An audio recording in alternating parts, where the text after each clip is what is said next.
Hello friends, welcome to C online classes. Friends, आज हम current affair में आदि गुरु शंकराचार्य के बारे में बात करेंगे और इनसे रिलेटेड उन सभी पॉइंट्स को यहाँ पर डिस्कस करेंगे जो एग्जाम में पूछे जा सकते हैं।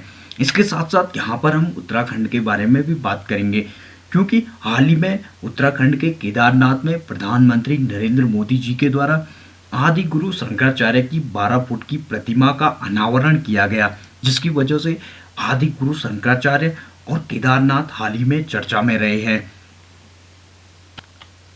इसमें सबसे पहले हम आदि गुरु शंकराचार्य के बारे में बात करेंगे। आदि गुरु शंकराचार्य की बात करें तो इनका जन्म 11 मई 788 ईस्वी को कोच्चि केरल के कलाड़ी नामक स्थान पर हुआ और माना जाता है कि 33 वर्ष की आयु में आदि गुरु शंकराचार्य केदारनाथ तीर्थ में समाधि ले ली। इसके अलावा आदि गुरु शंकराचार्य की बात करें तो इन्हें जगत गुरु के नाम से भी जाना जाता है। इसके साथ साथ इनके गुरु की बात करें तो गोविंद भागवत बद इनके गुरु थे। इसके अलावा आदि गुरु शंकराचार्य ने अद्वैतवाद के सिद्धांत को प्रतिपादित किया और संस्कृत में वैदिक सिद्धांत जैसे उपनिषद, ब्रह्मसूत्र, भगवत गीता जैसे वैदिक सिद्धांतों पर टिप्पणी लिखी। इसके साथ साथ आदि गुरु शंकराचार्य बौद्ध दार्शनिकों के विरोधी थे। इसके अलावा आदि गुरु शंकराचार्य के कार्यों की बात करें तो ब्रह्म सूत्र भाष्य, भजगोविंद स्तोत्र, निर्वाण सातकम, प्राकरण ग्रंथ इनके प्रमुख कार्य हैं। इसके अलावा आदि गुरु शंकराचार्य के योगदान की बात करें तो जब भारत में बौद्ध धर्म की लोकप्रियता बढ़ी, उस टाइम हिंदू धर्म को पुनर्जीवित रखने में आदि गुरु शंकराचार्य ने एक इम्पोर्टेंट रोल प्ले किया। इसके साथ साथ सनातन धर्म के प्रचार के लिए आदि गुरु शंकराचार्य ने श्रृंगेरी, पुरी, द्वारका और बद्रीनाथ में भारत के चारों कोनों पर 4 मठों की स्थापना की। इसके अलावा अद्वैत वेदांत के बारे में हम बात करेंगे। अद्वैत वेदांत की बात करें तो यह कट्टरपंथी अद्वैतवाद के दार्शनिक स्थिति को व्यक्त करता है और इसके साथ साथ यह संशोधनवादी विश्व दृष्टि प्राचीन उपनिषद ग्रंथों से प्राप्त हुई है। इसके साथ साथ अद्वैत वेदांतियों के अनुसार उपनिषद अद्वैत के एक मौलिक सिद्धांत को ब्रह्मण कहते हैं, जो सभी चीजों की वास्तविकता है।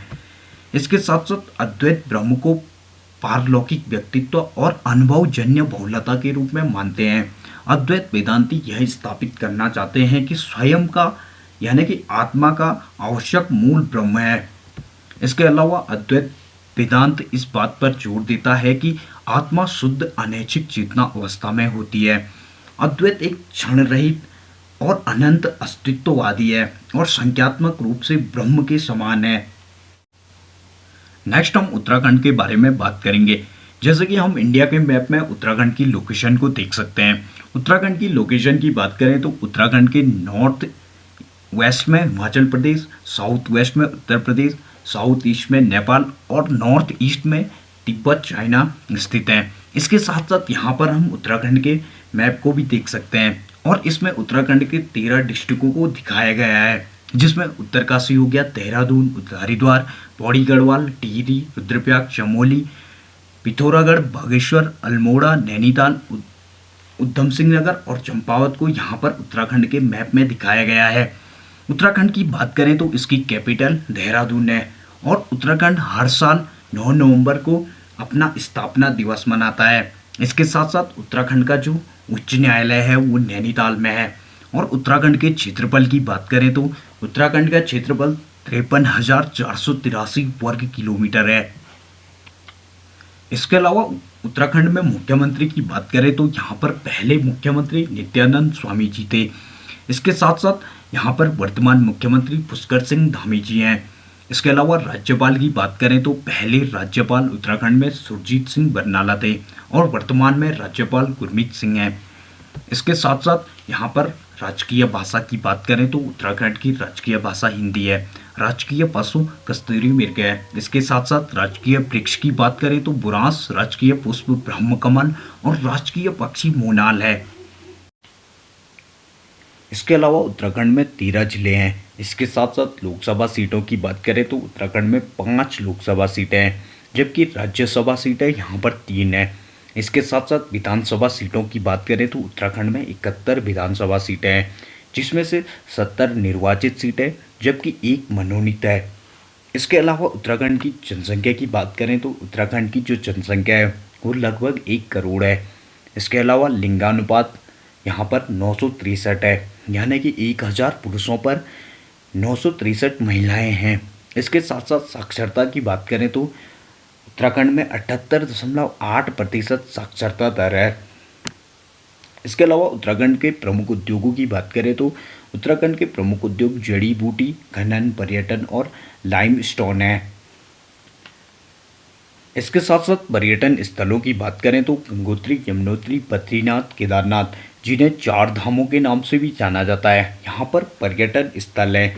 इसके अलावा हरिद्वार, ऋषिकेश, मसूरी, रानीखेत, देहरादून, फूलों की घाटी, सातताल, भीमताल उत्तराखंड के पर्यटन स्थलों के अंतर्गत आते हैं। इसके अलावा उत्तराखंड की प्रमुख नदियों की बात करें तो गंगा और यमुना उत्तराखंड की प्रमुख नदियां हैं। इसके साथ साथ यहाँ पर प्रमुख शहर नैनीताल, हरिद्वार, देहरादून और अल्मोड़ा हैं। इसके अलावा प्रमुख फसलों की बात करें तो चाय, तिलहन, दलहन उत्तराखंड की प्रमुख फसलें हैं। इसके साथ साथ लोक नृत्य, रासलीला, गढ़वाली, कुमाऊं, कजरी, झूरा उत्तराखंड के लोक नृत्य हैं। इसके अलावा प्रमुख दर्रों की बात करें तो लिपुलेख दर्रा और यंगला दर्रा उत्तराखंड के प्रमुख दर्रे हैं। इसके साथ साथ उत्तराखंड की जनजातियों की बात करें तो बुक्शा, भोटिया, राजी, जौनसारी, थारू उत्तराखंड की प्रमुख जनजातियां हैं। इसके साथ साथ हम उत्तराखंड के से रिलेटेड कुछ इम्पोर्टेंट फैक्ट्स के बारे में बात करेंगे। उत्तराखंड की बात करें तो यहाँ पर Corbett national park, Nanda Devi राष्ट्रीय उद्यान, फूलों की घाटी राष्ट्रीय उद्यान और राजाजी नेशनल पार्क स्थित हैं। इसके साथ साथ इंडियन इंस्टीट्यूट ऑफ पेट्रोलियम भी देहरादून उत्तराखंड में स्थित है। इसके अलावा वन अनुसंधान संस्थान भी उत्तराखंड के देहरादून में स्थित है। इसके साथ साथ उत्तराखंड की आय का प्रमुख स्रोत की बात करें तो वन संपदा और पर्यटन उत्तराखंड का प्रमुख आय सोर्स है। फ्रेंड्स, इस प्रकार के वीडियोस हम आपके लिए आगे भी लाते रहेंगे। इस प्रकार के वीडियोस देखने के लिए हमारे चैनल को सब्सक्राइब करें, वीडियोस को लाइक करें, शेयर करें। Thank you.